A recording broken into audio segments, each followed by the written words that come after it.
पहले प्यार का दर्द। अनामिका मध्य प्रदेश से दिल्ली कॉलेज के लिए आई थी और अयान राजस्थान से उसी कॉलेज में पढ़ने आया था।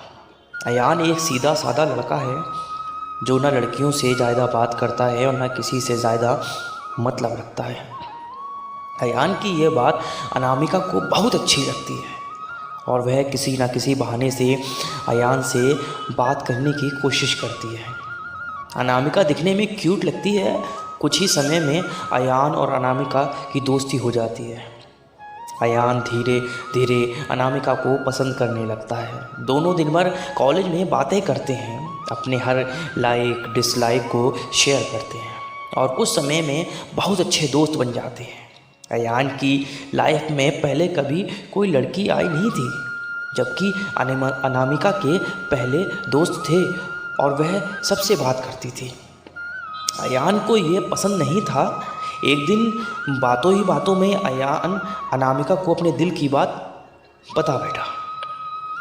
अनामिका उससे एक दिन का वक्त मांगती है और कहती है, मैं तुम्हें कल इसका जवाब दूँ। अनामिका सोचती, जब अयान कॉलेज पढ़ने आया था तब वह सिर्फ पढ़ाई पर ध्यान देता था, पर अब उसका पूरा ध्यान मुझ पर है। अगर मैं इसकी गर्लफ्रेंड बन जाऊंगी तो यह पढ़ाई भूल जाएगा और मुझ में ही लगा रहेगा। यही सब ख्याल अनामिका के मन में होते हैं और वो दूसरे दिन अनामिका अयान को मना कर देती है और कहती है, मैं तुम्हें बस एक अच्छा दोस्त समझती हूँ, इससे ज़्यादा कुछ नहीं। मैं यहाँ पढ़ने आई हूँ और कुछ करने नहीं। तुम चाहो तो मेरे अच्छे दोस्त बन के रह सकते हो। अयान दोस्ती के लिए मना कर देता है और अनामिका को बहुत समझाता है, लेकिन अनामिका कुछ नहीं सुनती। अयान को ये बात बहुत बुरी लगती है और वो अनामिका से बात करना बंद कर देता है। कुछ दिन कॉलेज भी नहीं जाता है। जब अनामिका को भूल कर पूरा ध्यान पढ़ाई में लगाता है और ना किसी से ज़्यादा बात करता है और ना मतलब रखता है। देखते देखते कॉलेज बीत जाता है और सब अलग अलग हो जाते हैं। अयान कॉलेज में टॉप कर जाता है और सबसे पहले नौकरी पा लेता है।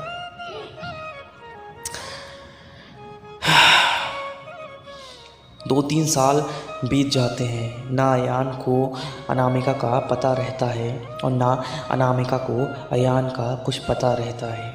अयान अपनी कंपनी छोड़कर एक नई कंपनी में ज्वाइन करता है, जिसमें उसकी पोस्ट पहले से बहुत अच्छी और पगार भी दुगनी रहती थी। जब अयान पहले दिन ऑफिस जाता है तो उसे पता चलता है कि अनामिका भी इस ऑफिस में मेरी जूनियर है।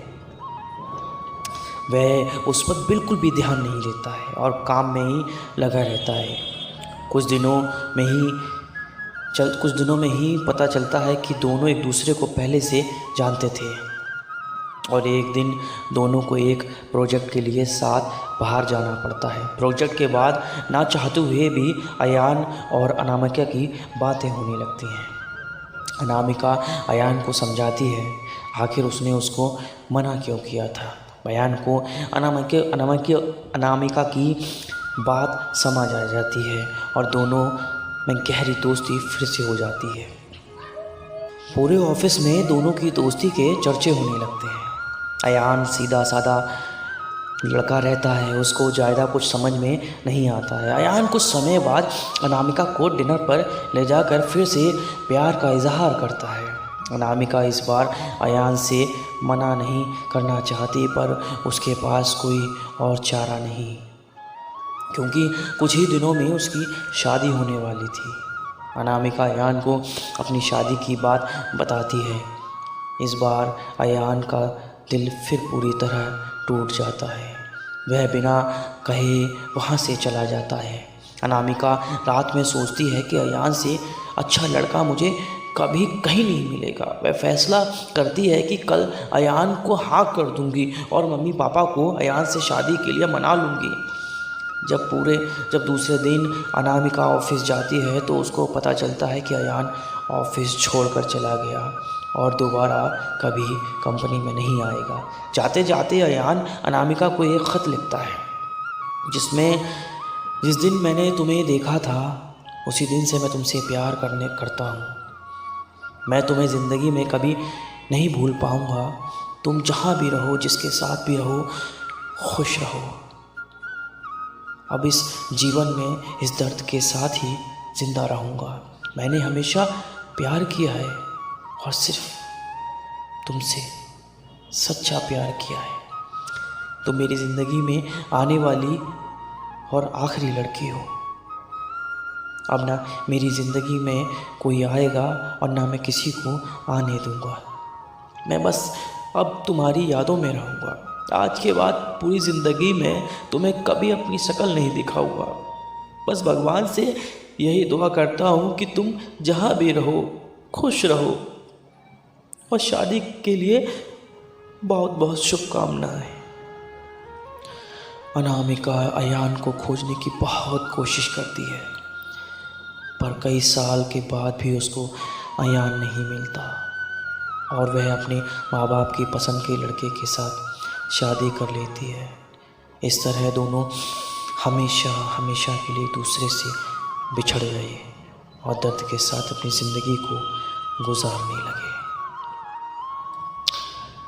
तो बस इतनी सी थी ये कहानी।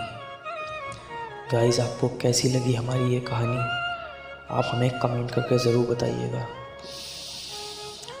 और आपकी ज़िंदगी में भी अगर कोई ऐसा ही किस्सा है तो हमें कमेंट ज़रूर करके बताइएगा। फिर मिलेंगे आपके लिए एक नई खूबसूरत स्टोरी के साथ। Bye bye.